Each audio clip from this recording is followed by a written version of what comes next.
APP4, Microsoft Publisher User Interface, pangatlong bahagi, pag-connect ng text boxes. May mga pagkakataon na ang mga text na laman ng text box ay hindi na magkasya dito at kinakailangang gumawa ng iba pang text box. Kapag nangyari ito, maaaring gumamit ng link command upang i-connect ang mga text boxes. Kapag nagkaroon ng connection ng dalawa o mas marami pang text boxes, ang mga text na laman nito ay magtuloy-tuloy mula isang text box hanggang sa susunod. Una, i-click ang text box. Pangalawa, piliin ang text box tools, text box tab. Pangatlo, hanapin ang linking group sa tab.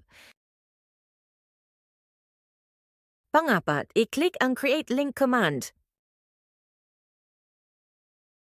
Panglima, ang mouse pointer o cursor ay mapapalitan ng link icon.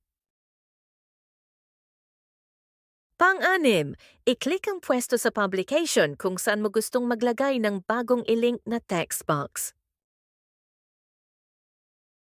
Pang-pito, magkakaroon na ng dagdag na text box. I-resize ito kung kinakailangan.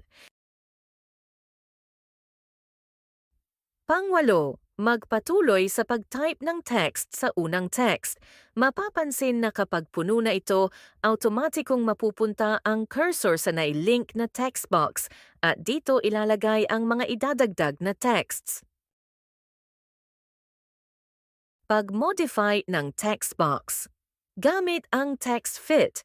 Ang text fit ay ginagamit upang ma-format ang text box na automatikong mag-adjust ang laki nito o ang text upang magkaroon ng magandang pagkakasya. May mga apat na text fit options na pwedeng pagpilian. Una, best fit. Pinapalaki o pinapaliit ang text upang magkasya sa text box. Pangalawa, shrink text on overflow. Automatikong umuurong ang font size kung ang text box ay wala ng space para sa karagdagang text. Pangatlo, grow text box to fit. Pinapalaki ang text box ayon sa laki at haba ng font. Pangapat, do not auto-fit. Ito ay ang default option. Walang nangyaring pagbabago sa text o text box.